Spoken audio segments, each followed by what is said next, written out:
तो चलिए सीधे इस मामले में गोता लगाते हैं। आज के इस एक्सप्लेनर में हम एक बेहद चौंकाने वाले केस की तह तक जाने वाले हैं।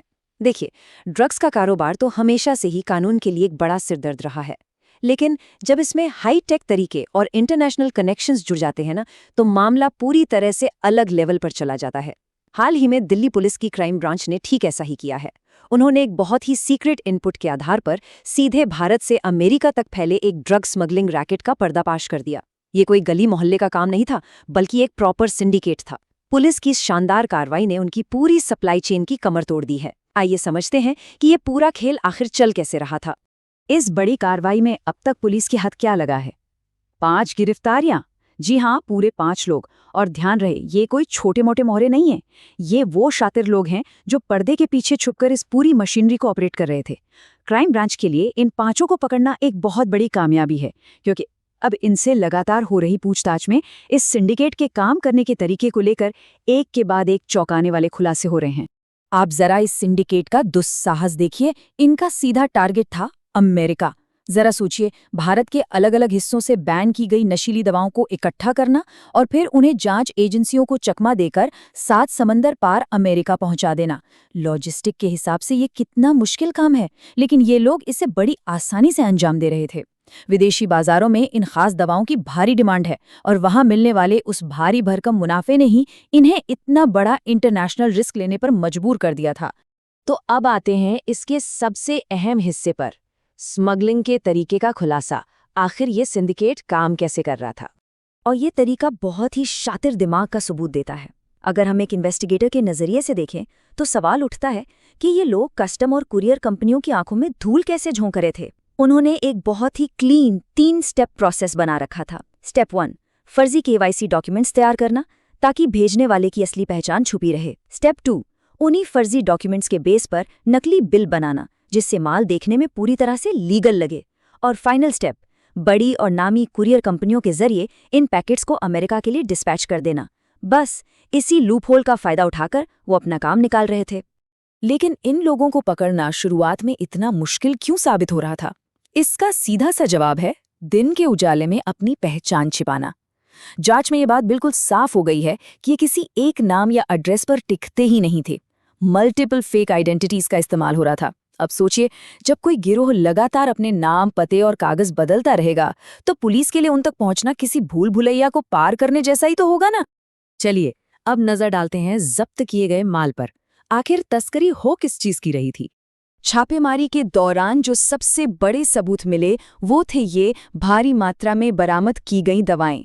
पुलिस ने जो जखीरा पकड़ा है उसमें मुख्य रूप से शामिल हैं ज़ोल्पिडेम, ट्रामाडोल और डायजेपैम। देखिए, ये कोई नॉर्मल काउंटर पर मिलने वाली दवाएं नहीं हैं। ये बहुत ही हैवी प्रिस्क्रिप्शन वाली दवाएं हैं जिन्हें बिना ऑथराइज्ड डॉक्टर के पर्चे के छूना भी गैर कानूनी है।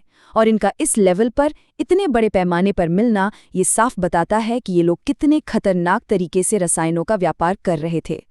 तो यहाँ सबसे अहम बात यह है कि अपराधी इन्हीं दवाओं को क्यों चुनते हैं।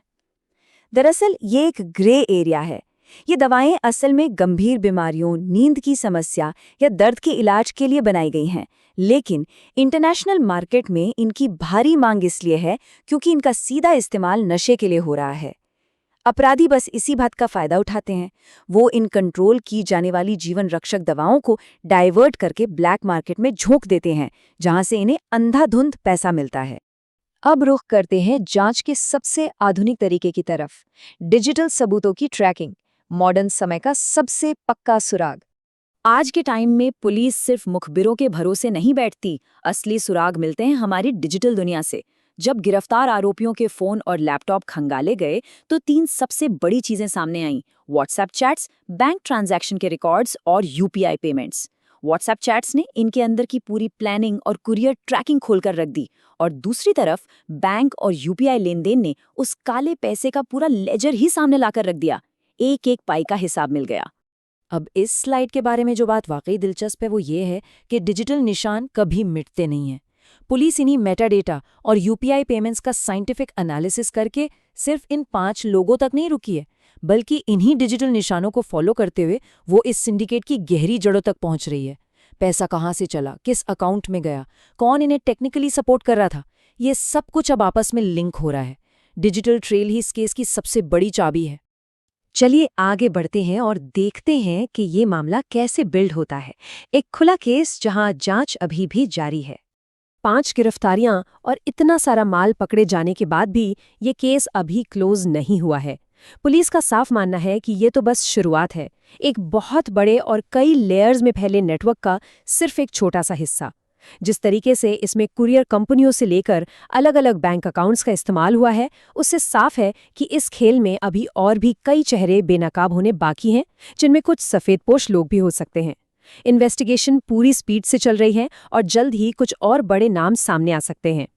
तो इस पूरे विस्तृत विश्लेषण के बाद एक बहुत ही बड़ा और सोचने वाला सवाल हमारे सामने छूट जाता है। इतने सुसंगठित और हाईटेक इंटरनेशनल नेटवर्क में और कौन-कौन शामिल हो सकता है? क्या अमेरिका के अलावा और भी देश इस लिस्ट में हैं?